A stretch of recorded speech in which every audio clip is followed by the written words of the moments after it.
Semula terlihat Hiso sedang berada di suatu tempat karaoke. Dia diberi kejutan ulang tahun oleh teman-teman kerjanya.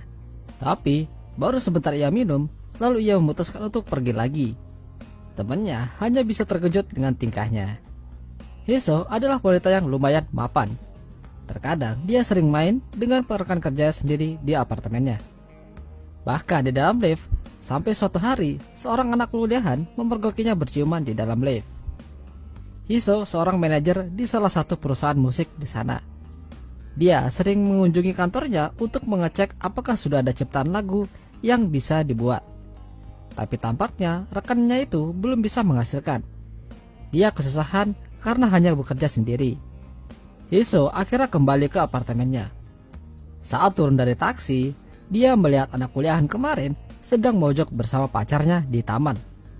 Dia berusaha untuk memegang gunung kembarnya pacarnya, tapi pacarnya malah marah dan meninggalkannya. Saat Hiso masuk ke lift, anak kuliahan itu ikut masuk bersamanya. Anak kuliahan itu merasa canggung satu lift dengan wanita cantik. Dia seperti ketakutan. Si anak kuliahan ini bersama teman gendutnya ambil jurusan seni.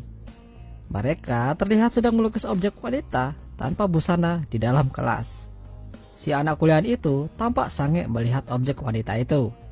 Temannya mengatakan kalau dia harus fokus melukis.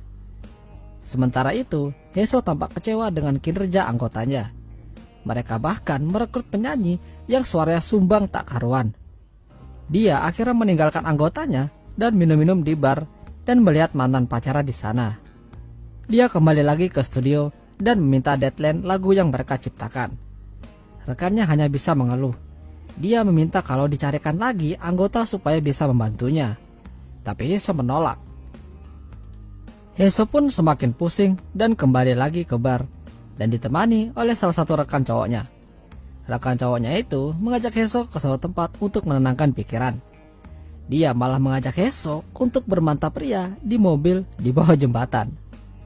Hiso yang kurang mood akhirnya memaksanya untuk berhenti dan meninggalkannya di sana. Dia pergi ke minimarket untuk membeli cemilan. Di sana, dia melihat anak kuliahan itu dan tampak sedang ada masalah. Hiso penasaran dengan anak kuliahan itu. Dia akhirnya kembali ke apartemen dan mendapati kalau mantan pacarnya sudah berada di sana. Dia kesal dengan mantannya itu karena dia kembali jika ada maunya aja. Dia kenal mantan pacarnya itu saat mereka bertemu di sebuah bar dan mengajaknya untuk bernyanyi bersama. Sementara itu, si anak kuliahan dan teman gedutnya menghabiskan waktu dengan bermain basket. Tapi dia tampak tidak semangat. Dia berkata kalau dia memikirkan masa depannya, salah satunya adalah menikah. Teman gendutnya mengatakan kalau dia pasti cuma ingin bermantap pria saja. Sementara itu di studio, si penyanyi dan pemain keyboard malah asik main pijit-pijitan. Hiso yang datang melihat rekannya itu malah tidur di studio. Hari itu, Hiso ada kegiatan di sebuah kampus untuk menjadi pembicara seminar tentang musik. Saat perjalanan ke kampus, kebetulan si anak kuliahan sedang duduk minum bersama teman gendutnya. Mereka tampak terkesima melihat Hiso yang sangat seksi dan akhirnya mereka mengikutinya sampai ke kampus. Saat mendengarkan Hiso berbicara, si anak kuliahan itu malah berfantasi melihat tubuh indahnya Hiso dan bermimpi bercinta dengannya. Karena itu hanya mimpi, dia cepat-cepat keluar seminar dan menuju ke toilet. Sampai di sana, dia berfantasi lagi bersama Hiso. Teman gendutnya menyusulnya dan mengajaknya untuk pulang. Si gendut akhirnya meminta nomor telepon Hiso dan tanda tangannya. Hiso akhirnya memberikan nomornya pada mereka masing-masing. Saat di minimarket, si gendut mencoba untuk menelpon Hiso, tapi ternyata nomor itu tidak bisa dihubungi karena tidak terdaftar. Si anak kuliahan pun curiga dan penasaran. Akhirnya dia mencoba untuk menelpon nomor itu dan ternyata tersambung. Saat Hiso mengangkat, dia cepat-cepat menutupnya. Tak lama setelah itu, Hiso menelpon balik dan dia menyuruh anak kuliahan itu untuk datang ke apartemennya. Sampai di sana, dia disuruh masuk. Dia melihat guru seni itu dengan baju yang bikin Hiso menyuruhnya untuk menunggu karena dia akan ganti baju. Saat pelajaran akan dimulai, Hiso malah menempelkan tangan anak kuliahan itu ke gunung kembarnya. Anak kuliahan itu hanya bisa menelan ludah saking empuknya. Heso tahu kalau anak kuliahan itu tertarik padanya untuk bermantap pria. Saat akan pulang, Heso mengatakan padanya kalau dia boleh datang kapan saja, tapi jangan mengajak teman si gendutnya.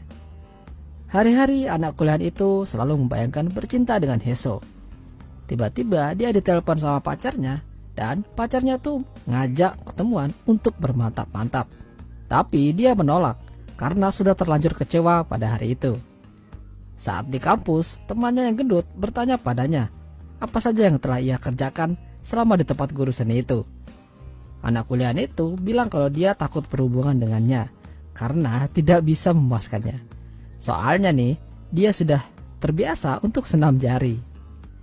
Tapi teman gendutnya itu menyemangatinya agar lebih percaya diri. Lalu dia pergi ke apartemen Heso dan menunggunya di depan kamarnya. Heso pun akhirnya datang dan dia pun mengajaknya untuk masuk. Baru di depan pintu, si anak kuliahan tampaknya sudah gak sabar untuk bercocok tanam.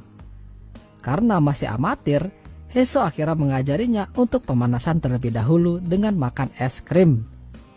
Sementara itu, temannya yang gendut mencoba untuk bercocok tanam, tapi baru buka celana, sudah moncrot duluan. Hubungan Heso dan anak kuliahan itu semakin erat. Mereka berjalan bersama ke sebuah museum seni untuk belajar.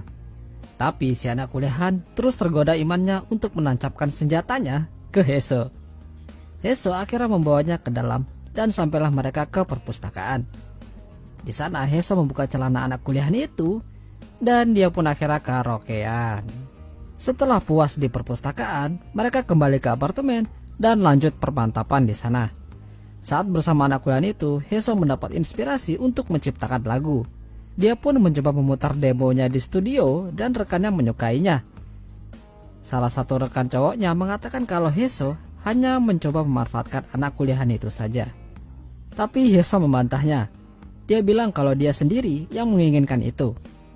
Sementara itu, si anak kuliahan bersama dengan pacarnya duduk di sebuah halte. Pacarnya merasa kalau dia telah berubah akhir-akhir ini. Jarang masuk kuliah dan jarang SMS pacarnya. Tapi dia tidak peduli dan tetap melanjutkan permantapan dengan guru seninya itu. Sementara itu, saat Heso kembali ke apartemen, dia melihat mantannya sedang menunggu di depan pintunya. Dia langsung menggasak Heso dan permantapan pun terjadi lagi. Anak kuliahan yang menunggu-nunggu SMS dari Heso tampak gundah gulana. Dia akhirnya mendatangi apartemennya di sana. Sampai di sana, dia melihat Heso sedang dicocok tanam sama orang lain. Dia kecewa dan meninggalkan tempat itu. Heso yang melihat itu hanya bisa menyesal dengan perbuatannya. Dia terus memikirkannya. Dia mencari anak kuliahan itu di minimarket biasanya, tapi tidak ada. Dia menunggu di halte biasanya, juga tidak ada. Dia mengirim SMS kepadanya, juga tidak dibalasnya. Sementara itu, pemilik studio memberikan deadline pada mereka untuk memberikan lagu terbaru untuk bulan ini. Jika tidak, mereka akan memecat para karyawan. Heso mengatakan untuk menunggu 1 minggu lagi, dan dia akan memberikannya. Heso bekerja keras menciptakan lagu sendirian di apartemennya. Tapi pikirannya terganggu oleh si anak kuliahan itu. Lalu tiba-tiba si anak kuliahan itu muncul di apartemennya dan dia langsung menggasaknya. Permantapan pun akhirnya terjadi lagi.